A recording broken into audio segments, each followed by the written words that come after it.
Welcome to the Bookworthy Podcast. I'm children's author Valerie Fentress, and we are here to talk about kidlit that's good for your kids' hearts and souls. Kidlit ranges from birth to teens, so there is a lot of shelf space to cover. Today, we are talking with Gail Boss, the author of All Creation Waits, which explores the deep mystery and the abiding truth at the heart of the Christ story. This enchanting Advent book is now available in a children's edition. Gail, it's a joy to have you with us this morning. Oh, thank you, Valerie. It's such a pleasure. Wonderful. Well, with Thanksgiving being tomorrow, what is the dish that must be on your Thanksgiving table? Well, I'm vegan, so it isn't turkey, and it isn't anything that involves a product from an animal. But we go to my brother's house, and there they are not vegans or vegetarians even, but they generously accommodate me and even indulge me with this wonderful lentil rice bake that's cooked very slowly so that the flavors get really rich and nutty and deep. Oh, that sounds delicious. Mm-hmm. Oh, I'm so glad that you're able to find something to fill your convictions and fill your stomach too. Oh, yes, but more now than comes fill. the tricky question. Mm-hmm. Well, here comes the tricky question, Gail. Is your Christmas tree up yet? Well, the answer to that is a story that I tell in the introduction to All Creation Waits, the original edition. Oh, how fun. Early in our marriage, I learned the history of Advent. And I learned that in the tradition, in the Northern Hemisphere, the church acknowledged that it's a dark season, physically dark, the shortest days of the year, but also that physical darkness often brings a spiritual gloom to our souls. So what the church, taking creation into account, said was, to meet this darkness, folks, it's best to keep an eye to the creation and do what creation does, which is to pare down to the essentials. And then we will acknowledge the dark. We will wait in the dark with the hope that the promised light will come to us and we'll be even more prepared for the light. So the early church advised treating these 4 weeks before Christmas as a sort of Lent, fasting, praying, and giving things away, and waiting in the dark for the light. So I had suffered from a seasonal depression all my life, in December especially, and I thought this might be the key to my own healing. So I convinced my husband that we were going to keep an ancient Advent. And so we kept all the decorations in the boxes, including the tree, no tree. We didn't sing any Christmas carols. We didn't hold any parties. We waited in the dark with hope for the coming light. We had some rituals that made that waiting in the dark very rich. We had an Advent wreath where we would sing around it in the dark, O come, Emmanuel. We had a Jesse tree where we told the stories of God's people waiting for a Savior. And we also had an Advent calendar that had pictures of animals behind each of the doors. And I'll talk about why in a few minutes.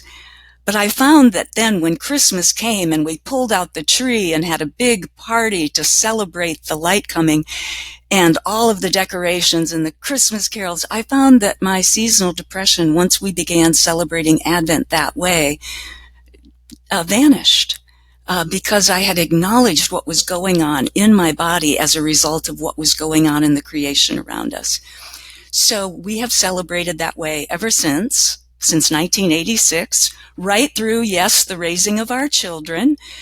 And the tree does not go up until Christmas Eve. So no, it's not up. That is beautiful. Not up yet, but that is a beautiful story. And I love how it just, you look at like old movies and ways that Christmas is depicted, and usually I've always been curious of why some people always put up their Christmas tree just before the Christmas Eve. They go out on Christmas Eve, get their tree and put it up. And I was like, that is amazing. I didn't know that about Advent's history. Yeah. And I love how your book does encourage that waiting, that that hoping, that rest, because I think that's something that's often lost in our culture, is that understanding our need for a season of rest. Now, I'm guessing this was most of your inspiration for All Creation Waits, but what else kind of led you to this original story that you had made for more adults and older children? Yeah, thanks for asking that. Well, I had, as I mentioned, this Advent calendar. And the reason I had an Advent calendar with animals behind each of the little doors was that when we started to have children in 1991, I knew that I wanted to add an Advent calendar to our rituals and our practices. And I knew I wanted the Advent calendar to embody this sense of waiting in the dark. But when I went to look for an Advent calendar, all the commercial ones had pictures of reindeer or candy canes or gift packages, or they had pictures of the cast of the Nativity. So in other words, they were Christmas calendars, not Advent waiting in the dark calendars. So I thought, well, I have no choice. I've got to make my own. I was thinking, what will I put behind the little doors of the Advent calendar? And in a stroke of divine providence, my best friend sent me, just as I began to make that Advent calendar, her reflection on the painted turtles in the pond where she lives. And she said, you know, the turtles have it right. When a soul feels itself in a dark time, a soul goes deep and buries itself. And I thought, that's it. For my Advent calendar to embody waiting in the cold and dark, I'll put animals, and we'll start with turtle. And then the animals just started lining up to be on my Advent calendar. There was a muskrat and a doe and a crow and a goose, all of them symbols for how a healthy soul might respond when it feels under the pressure of dark and cold. And children love pictures of animals. So my children were getting just, oh, today it's a bear. And then we would talk about, why in the world do we have a bear on our Advent calendar? And we would talk about the natural history, what a bear, at least in the Northern Hemisphere, does during the cold and dark, and why she can be a teacher to us in the cold and dark. So that was the Advent calendar that I made for my little ones. And it wasn't until 17 years after I made the Advent calendar for my children. So all my kids, except one, was launched, was out of the house. And I thought, gee, this might be make a nice book of reflections for adults. I think it might have happened because we would invite adults over during Advent, and then they'd have to walk through our rituals, including the Advent calendar. And a few people might say, that's strange but cool. And I thought, well, maybe it would be an interesting book of reflections for adults, much expanded and elaborated and with a different kind of language than the little booklet I had to go along with the Advent calendar for my boys. So fun. I love all the different animals that you've chosen in just these times of reflection. Some that do hibernate, like the bear, and even some like the porcupine that stays awake and climbs out and chews on some bark and then goes back to bed. And I think you've done an amazing job of giving, I know in the adult version, more of a reflection on how our souls need that deep, calm space, but for children to kind of sit and explore these unique creatures. I mean, I think you have some common things like, the deer and the raccoon, but then some very unique characters like the wood frog and the firefly. I was really surprised to find a firefly in there, and just to be they do. They lay their eggs in the dirt and they wait and grow and wait for just the right opportunity to come out. So I love that for children, because animals just do an amazing job of communicating God's greatness and goodness to us, even in our busyness. Yeah. So what did you discover, or when did you discover your love for nature? Oh, wow, that's lifelong. I grew up in northern Michigan. Michigan is looked shaped like this, and I grew up here. In the Lower Peninsula up here. Okay.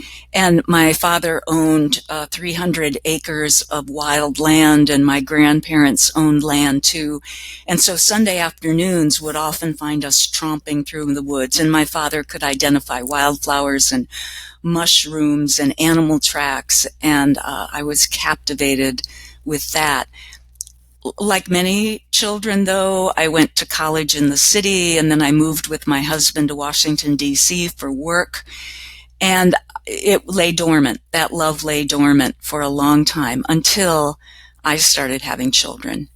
And their natural love, I really think it's innate, it's inherent in children. Their inherent love of the natural world woke up mine. And I let myself return to that love of the natural world. It also helped that once my oldest son was 4, we moved back to Michigan and we bought a house right on the edge of an ecosystem preserve. And so in a 5-minute walk, we could be within this ecosystem preserve.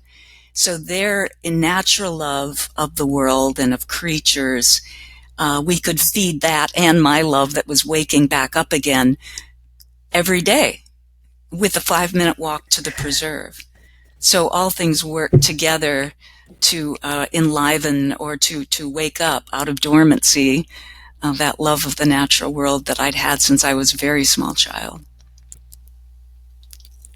Oh, that is an amazing story. And I love that, like you just kind of bringing these whole themes of dormancy of in your own life and just reawakening your own interests and your own, both spiritual and natural love for the world around you.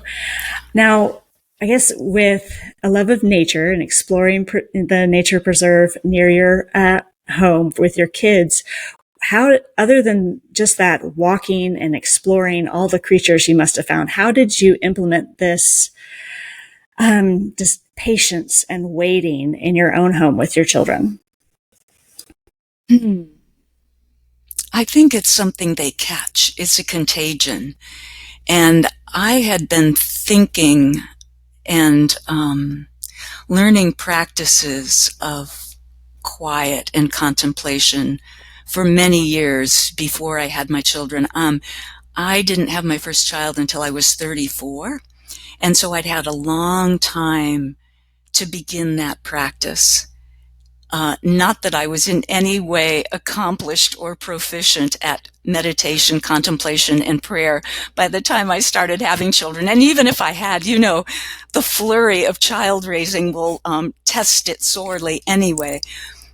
But I was so persuaded that practice was life-giving and restored my soul, as the psalmist says. The prayer of quiet, a life of quiet, even when I was in the throes of raising young children. And I think my kids caught it. I think it's a contagion. They are not going to practice anything we impose on them if we're not practicing it ourselves. So we had times of prayer, we had times of quiet reading, we had times of walking out in the natural world and splashing in the pools and marveling at whatever we found. And so whatever they got, they caught organically. I love how that, modeling, even, just the ability to wait and to sit is, like you said, things are more caught than they are taught. And it really is that if we want to instill whether a love of the Bible, a love of books, a love of nature, whatever that love that we have, and we want that in our kids, they have to see us doing those things, practicing those things, having value in those things.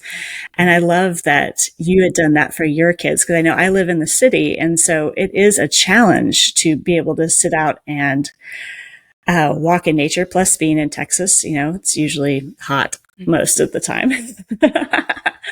But, it's one of those, we planted a garden in our backyard when my kids were little, and they just loved putting their hands in the dirt and exploring.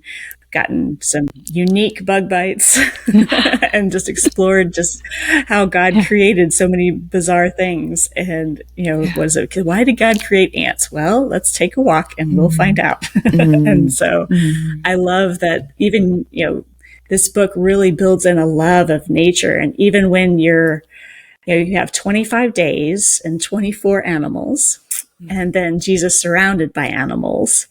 And I love that each page in this children's edition does a great job of just opening up the opportunity for more questions about that animal or the animals that might be hiding in the trees behind. And, it's a love.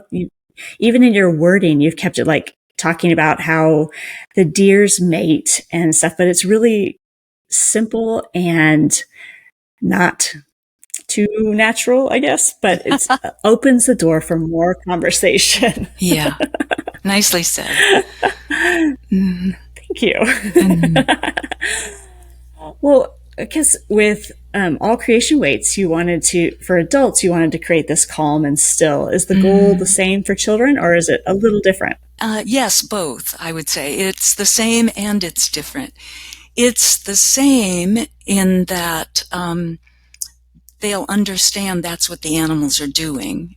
They are each in their own way waiting. Even the fox squirrel that is just as busy in winter as he is in summer is waiting in the sense that he has many fewer hours to scurry about. It's a diurnal animal. He's only busy during the day. And the days in Michigan are pretty short, so he has much more time to rock up there in the trees and wait for daylight. So even the busiest animals are waiting. It's a little different in that I want children to absorb first and foremost is this sense of amazingness of the animals and this utter awe at the amazing ways they have been created. And I think then once they revere them and respect them and love them, then they're ready to learn from them. And what each child learns may be different from what I've learned. The book, both the adult version and the children's version, opens with an epigraph from the 13th century mystic Meister Eckhart. Every creature is full of God and is a book about God. I want children to want to go to animals and read that book for themselves. And I hope that's what the children's book does. Oh, I love that. Oh, Mama, we got to see a muskrat. Where can we see a muskrat? Very neat. Yeah, it kind of reminds me of Romans 1:20, kind of since the creation of the world, God's invisible qualities have been clearly seen and understood by what he had made. And I love that. I mean, God speaks to me massively through nature and just being able to sit and be still. And I love that you're wanting to awaken this love of nature in children by teaching them just to sit and explore. Because I think we can get really busy in our lives. I know, here, my kids have been in a really busy season with school starting and all their activities. But there's these few days of our week that are just still, and you can kind of just see them. The weight of the world lifts, and they're just able to enjoy each other. And I think we forget to do that sometimes. Children are hungry for it. And we don't want them to grow up into the anxious adults that most of us have become. Yeah. Very true. Now, did you always want to be an author, Gail? I wouldn't have said that, but as I was rewriting my website, I remembered that I wrote my first story. I remember writing my first story in 4th grade, and it was about a small rabbit in a big woods. And Mrs. Hartnell, my 4th grade teacher, gently suggested some ways that the story might be improved, and I burst into tears.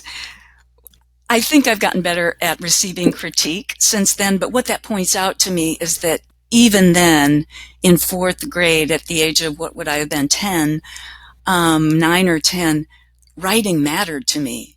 I don't think I would have burst into tears if she'd corrected my math paper. But something that I had written, and something about, and already I was writing about small rabbits in big woods. I think the seed was there long ago, and it it took me well into adulthood to acknowledge it. It's neat how, what is it? There's a lot of writers that I've gotten to talk to that fourth grade year is really kind of this turning point. And sometimes, the teacher either embraces that creativity and encourages that creativity, or awakens or makes you aware of your interest and passion for writing. And I love that teachers do that, and just the power that teachers have on little hearts and minds. Now, what is your favorite book? Of all time? Of all time, yes, other than the Bible. Oh. That one gets number one spot. Yeah, it does in my heart too. I mean, the Bible I read daily.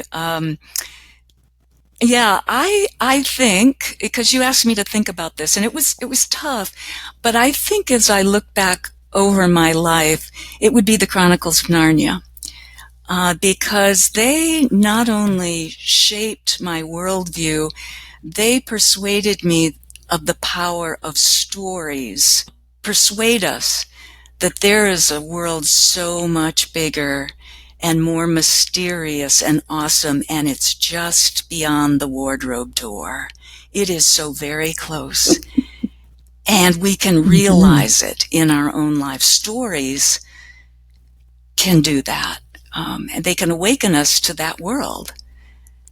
So I would say that just by the way it shaped my worldview, those books, which I first read not until early high school years, and then I reread them, and of course I read them to my children, I think those were really, really powerful for me. I knew we were going to be good friends, Gail, because me too.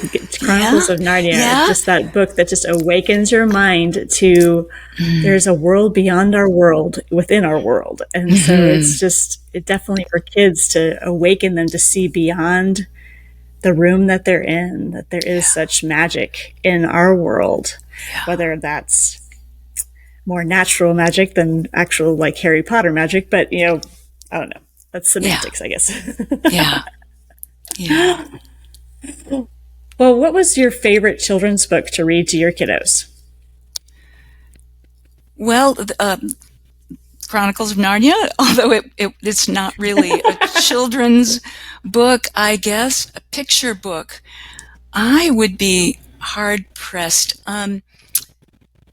We had a lovely picture book of the telling of the stories of Camelot that both of my boys really, especially my older son, really clung to and wanted to read over and over again. The magic that is the mystery, the power that is beyond our world but within our world.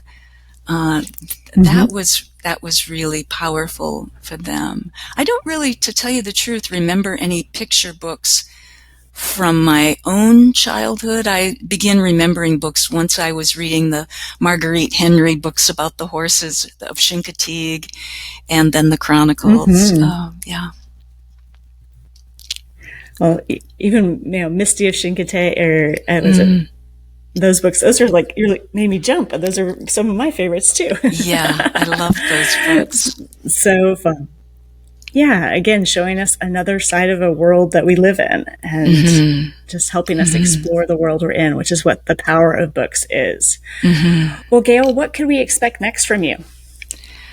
Oh, I wish I knew, Valerie. That's a really tough question. I wrote All Creation Waits in 2016, and then in 2020, I wrote Wild Hope, a book of animal stories about endangered animals for Lent. And then the gift edition of All Creation came out, and I had to do some writing for that. And then the children's book, and I did some writing for that. But ever since 2020, I've been trying to write a book that is not succeeding. And I know it's not working, and I keep coming at it from different approaches, hoping that one day I'll make my way in. It's about captive animals. Animals we hold captive for our own purposes, everything from animals in the entertainment industry to the food industries, and what we're losing for our own souls by relegating them to machines, to being machines. Yeah. That sounds very interesting, and it sounds like a challenging book to write for certain. Yeah, I don't want to Could there write possibly be a... Oh, go ahead. I was going to say, I don't want to write an excoriation. I'm not interested in making people defensive or angry. I want to somehow coax us all into this sense of awe, the same awe that we might have for red fox or orangutan for a cow or a chicken or a turkey, the one that's on your table. Yeah, I want to coax us into that same awe. I remember having a turkey sit on my lap and purr like a cat. And I thought, oh, if we only knew. I didn't know until I held that turkey.